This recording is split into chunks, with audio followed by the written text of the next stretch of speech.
اگه 16 تا 24 سالته این 10 دقیقه رو حتما ببین، چون موضوعی که میخوام بهت بگم 2 سال برای خودمون طول کشیده که به 100 میلیون اولمون بتونیم برسیم. تایتل ویدیو اینه علی، چطوری تو 19 سالگی به 100 میلیون اولت رسیدی و بچه‌ها چطوری قرار برسن. داخل این ویدیو میخوایم 3 تا قدم اصلی استپ به استپ با هم دیگه پیش بریم که از صفر شما چطوری بتونید به درآمد 100 میلیون اولیه‌تون برسید. یعنی توی 3 تا استپ با توجه به کاری که خودمون کردیم و بچینیمش برای شما که توی 3 تا استپ به اون 100 میلیون اول برسیم با هم دیگه. شاید خیلی برای بچه‌ها جالب باشه.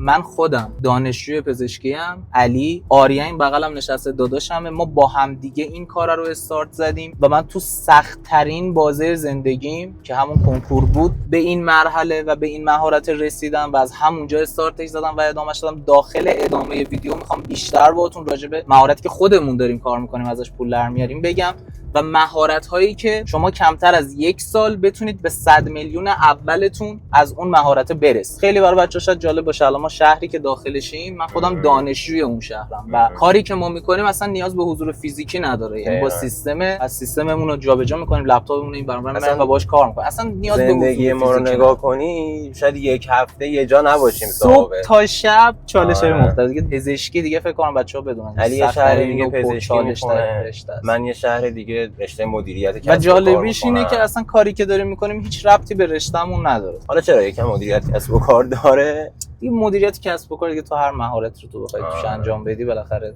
این نیاز به مدیریت و حالا کسی که میخواد کاری رو شروع بکنه از صفر، خب ما داریم صفر تا رسیدن به 100 میلیون اول، کاری هم به ماهیانه نداریم، 100 میلیون اول اصلا چی رو باید حواسش باشه به نظرت؟ تو نظرتو بگو. 4 سال پیش به این 100 میلیون اولین موضوعی که شما اگر الان یه نفر صفری بدون اینکه هیچ مهارتی داشته باشه بیاد سراغ من و بگه من میخوام 100 میلیون تومان پول در بیارم، 100 میلیون تومان پول داشته باشم، مستقل بشم، فلان کار رو بکنم، اولین چیزی که من بهش میگم و ازش میپرسم اینه که یک مهارت پولساز رو انتخاب بکن، برو سرچ بکن مشتری های اون مهارت، بازار اون مهارت رو در بیار، به ازای چقدر کار، به ازای چه کاری، چه پولی رو به تو پرداخت میکنن که به شرایط زندگیت میخونه. خب من دانشجوام، نمیتونم کار فیزیکی انجام بدم، دائم در حال رفت و آمدم، نمیتونم در یک مکان خاص کار بکنم، برای همین حوزه خودم رو انتخاب کردم. و مهارتی رو انتخاب بکن که زود بتونی یادش بگیری. بخوای عقبش بندازی انگیزات از بین میره، افسرده میشی، حس بد میگیری. یک مهارتی رو یاد میگیری، یک نیازی رو برطرف میکنی و در ازای اون نیاز یک درآمدی رو کسب میکنی. یعنی همه چیز برمیگره به این. حالا این مهارت برای من و علی ادیت ویدیو بوده دیگه، اما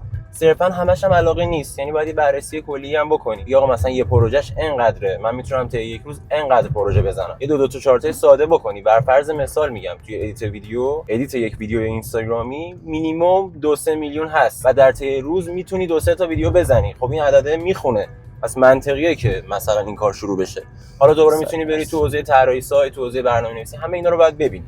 خب استپ 1 مهارتی که دوست داری برو یاد بگیر، ولی با آگاهی که آقا این بازار مثلا مارکتش اینجوریه. حالا استپ بعدی چیه؟ استپ 2 رو من اگر به بچه‌ها بخوام بگم، قدم دومی که شما میتونید به 100 میلیون درآمد اولیه‌تون برسید بعد از اینکه مهارتتون رو انتخاب کردید، اینه که توی بازه‌های زمانی مختلفی که دارید کار می‌کنید تارگت درست و منطقی برای خودتون مشخص کنید. تارگت یعنی چی آرین؟ یعنی هدف. خب وقتی اسم تارگت میاد وسط، همه بچه‌ها مثلا فکر میکنن که خب من تارگتم خریدن این گوشیه است، خب میخوام مثلا 3 ماه کار بکنم، 4 ماه کار بکنم این گوشیه رو بخرم، در صورتی که این اشتباهه. من همینجا میخوام یه نکته قشنگی بهتون بگم. بچه‌ها تارگت چیزیه که شما با دانستنی و علم الانتون خب میتونید براش برنامه دقیق بچینید و به صورت قطعی و مطمئن بدونید اگر یک سری کارها رو انجام بدید هر روز میتونید اون تارگتتون رو تیک بزنید. تارگت لزوما از جنس هدف و خرید و دستاورد نیست آریان. خب به نظر من آدم توی بازار زمانی مختلف میتونه تارگت‌های ذهنی و اجرایی مختلف بچینه. یعنی برای منی که مثلا ادیت ویدیو رو به عنوان مهارتی که میخوام ازش به 100 میلیون اول برسم انتخاب کردم، قطعاً تارگت اولم اینه که یک ویدیوی حرفه‌ای رو بتونم خروجی در بیارم. یه ویدیو درصد، یه ویدیویی که بتونم به عنوان نمونه کارم نشون بدم. این یک مسیر دیگه. خب حالا داخل ویدیوهای بعدی قرار جزئی تر راجع به این مسیر چالشش و این موضوعات صحبت بکنیم.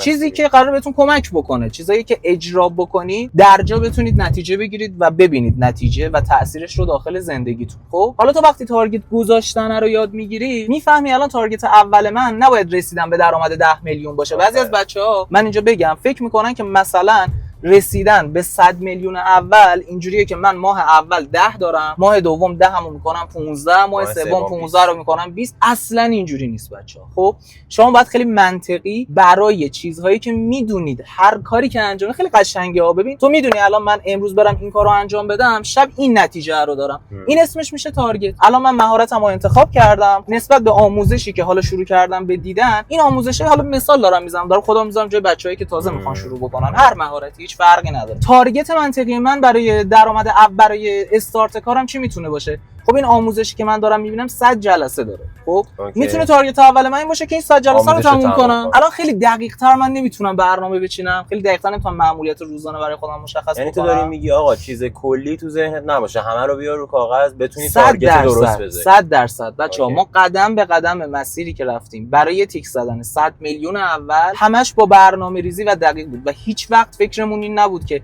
چطوری 100 میلیون اول رو بزنیم. استپ 2 این شد که برنامه داشته باشید. شاید خیلی کلیشه‌ای باشه تو ذهنتون، ولی شما اگه مسیر و همه این برنامه‌ها رو کوچیک یعنی وقتی میگیم برنامه، علی منظورم برنامه 1 ماه 2 ماه نیست، برنامه روزانه است. دقیقاً من میگم انقدر این موضوع تارگت گذاشتن درست مهمه. تا اسم تارگت میاد وسط بچه‌ها فکر میکنن که مثلا باید یه ماشینی بخرن، یه خونه‌ای بخرن، در صورتی که اون ماشین و اون خونه یک تارگت نیست، اون حاصل تیک زدن هزاران تارگت تو این مسیره. استپ 3 چیه؟ استپ 3 اگر ما مهارتی که میخوایم رو انتخاب بکنیم، خب که ما این رو کامل میخوایم به بچه‌ها مهارت‌هایی که زود میتونن باهاش به درآمد اولیه و پول برسن رو کامل داخل این چنل با جزئیات بگیم. من بازم اینجا بهتون میگم ما توی همین سن با خودتون شروع کردیم، همه این مسیر و چالشاش رو گذروندیم. دانشجوام بعد سخت‌ترین رشته خیلی شاید داره بچه‌ها 1000 تا سوال من داخل دایرکت اینستاگرام میگم چی جوری داری پزشکی میخونی و وقت میکنی اصلا کار بکن. لایف استایل، برنامه‌ریزی، نحوه کار کردنمون، همه اینا رو میخوایم داخل همین چنل بهتون داخل ویدیوهای مختلف بگیم. خب این اولیشه قطعا کلی ضعف داره، با نظر و پیشنهادهای بچه‌ها ویدیو به ویدیو بهترم میشه. خب استپ 3 بعد اینکه ما مهارتمون رو انتخاب کردیم، تارگت منطقی برای خودمون چیدیم، تارگت اول اصولا اینه که شما داخل اون مهارت‌های به تخصص کافی برسید. تارگت اولمون رو تیک زدیم، به تخصص و اون نمونه کارهای حداقلیمون رسیدیم. خب توی استپ 3 می‌خوایم بریم سراغ دستاورد و رسیدن به 100 میلیون اول. برای رسیدن به 100 میلیون اول بچه‌ها یک بخشی از مسیرش اون تخصص و اون مهارتیه که شما داری و یک بخشی که میتونم بگم 50% دیگه مسیر همین بخشش میشه مهارت بازاریابیتونه، مهارت نشون دادن کار خودتونه. خب اینجا خیلی خلاصه میخوام بهت بگم، ولی داخل ویدیوهای این چنل جزئی وارد مو به مو وارد همین تکنیکا و نکات میشیم و به نظر من کسی که این چنل رو 1 ماه 2 ماه دنبال بکنه و طبق برنامه‌هایی که میخوایم به بچه‌ها بدیم پیش بره، بعد از 3 ماه میتونه درآمد 30 تومن 40 تومن اولیه‌شو از هر مهارتی که بهش علاقه داره بزنه. چون ما قراره جزئی داخل این چنل تمام تجربیاتمون رو باهاتون به اشتراک بذاریم. اینه که شما شروع بکنید و این مهارت و تخصصی که کسب کردید رو به بقیه نشون بدید. خب یه مثال ساده آری من همیشه میزنم، میگم که مثلا یه مغازه کفش فروشی در روز شاید مثلا 100 نفر بخوام بیان واردش بشن. خب اون فرد محصولاتش رو به نمایش گذاشته، شما هم تخصصتون رو به نمایش میذاری، بقیه مردم میان میبینن و انتخابتون میکنن دیگه. حالا یک سری تکنیکای این وسط وجود داره که شما خودتون رو بتونید به افراد بیشتری نشون بدید و تخصصتون هم ببرید بالاتر، خدماتتون هم با کیفیت‌تر بکنید که باعث میشه افراد بیشتری بیان و به شما سفارش بدن. تمام این بازیه همین.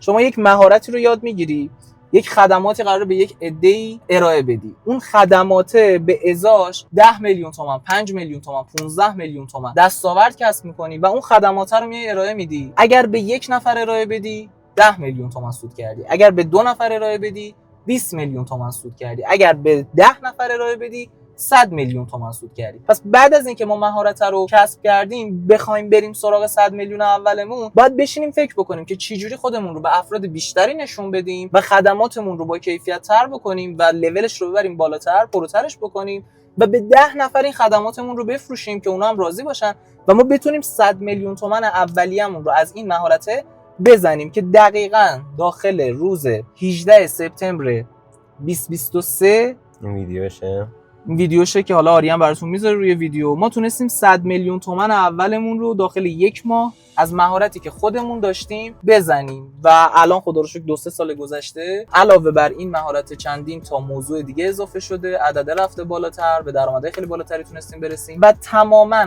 قدم به قدم این مسیر رو داخل این چنل و ویدیوهای بعدی می‌خوایم بهتون توضیح بدیم بچه‌ها. به نظر من برای این ویدیو بسته. داخل ویدیوهای بعدی میایم دونه به دونه جزئیات این قضیه رو به بچه‌ها میگیم، با هم دیگه پیش میریم و برنامه می‌چینیم. این هم ویدیو اول بود، حالا 1000 تا باگ ممکنه داشته باشه. حتما نظرتون رو داخل کامنت ها بهمون بگین. اگر موضوعی هست هر چیزی که حس می‌کنین تا اوکی بکنیم داخل ما ویدیو. پیج آموزش تخصصی هم داریم. این چنل هدفش اینه که یکم نزدیکتر با هم دیگه صحبت بکنیم، از تجربیاتمون بگیم، برنامه‌ریزی، لایف استایل، سوالایی که بچه‌ها پرسیدن، هر چیزی که میتونه بهتون کمک بکنه که داخل این مسیر شما این تجربیات رو استفاده بکنید و زودتر اون نتیجه رو بگیرید. تا ویدیو بعدی فعلا دمتون